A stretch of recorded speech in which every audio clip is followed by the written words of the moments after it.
le problème de la colonisation et des pages d'histoire de France est instrumentalisé.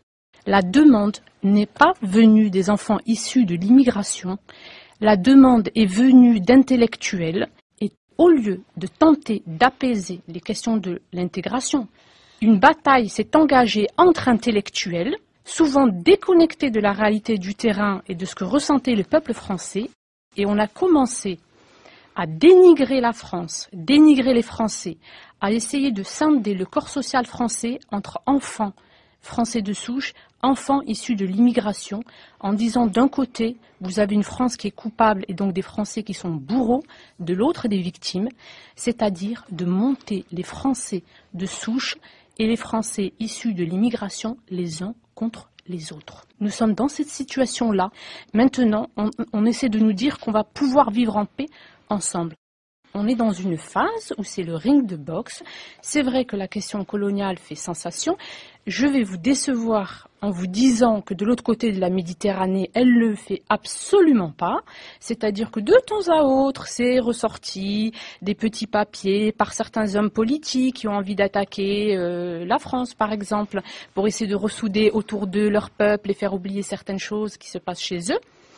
Mais sinon, les Maghrébins, puisque moi je suis d'origine maghrébine, je connais bien la question, ne parlent pas du passé colonial de la France. Ils rêvent même tous de venir en France, ce cher pays colonisateur plein de bourreaux.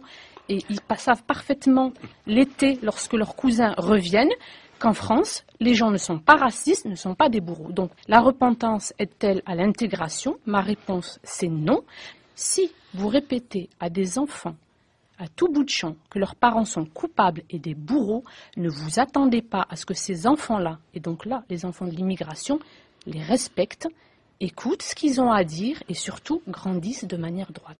Et je peux vous dire, pour avoir vécu dans d'autres pays, que le procès qui est fait aux Français est scandaleux.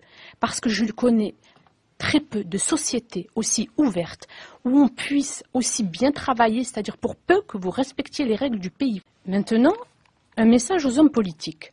Le jour où vous cesserez de violenter les principes républicains français, et qui ne sont pas là par hasard, ils sont là parce on y retrouve l'esprit de la France, l'âme de la France, l'identité de la France.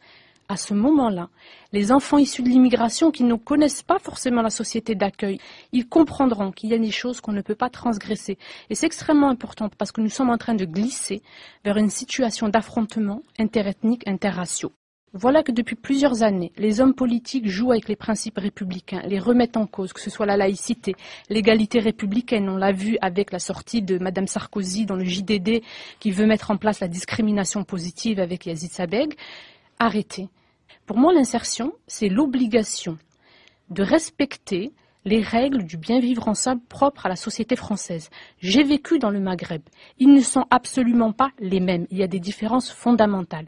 Si vous transgressez certaines règles du bien vivre ensemble dans le Maghreb, vous ne pouvez pas être inséré, c'est-à-dire qu'on ne vous laissera pas évoluer tranquillement jusqu'à ce que vous les respectiez.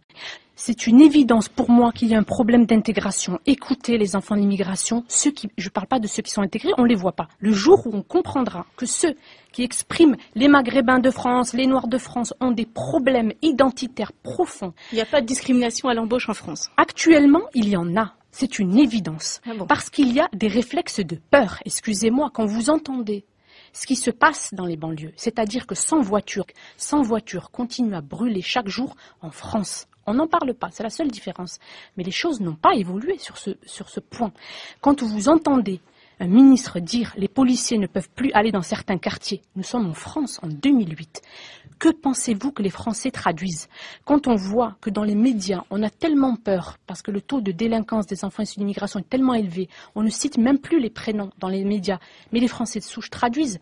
Quand vous entendez ce qui s'est passé, qu'une fille, on a voulu la marier de force et l'emmener en Algérie, et qu'elle a été violentée par sa propre mère, ce ne sont pas des comportements que les Français considèrent comme faisant partie de leur pacte social.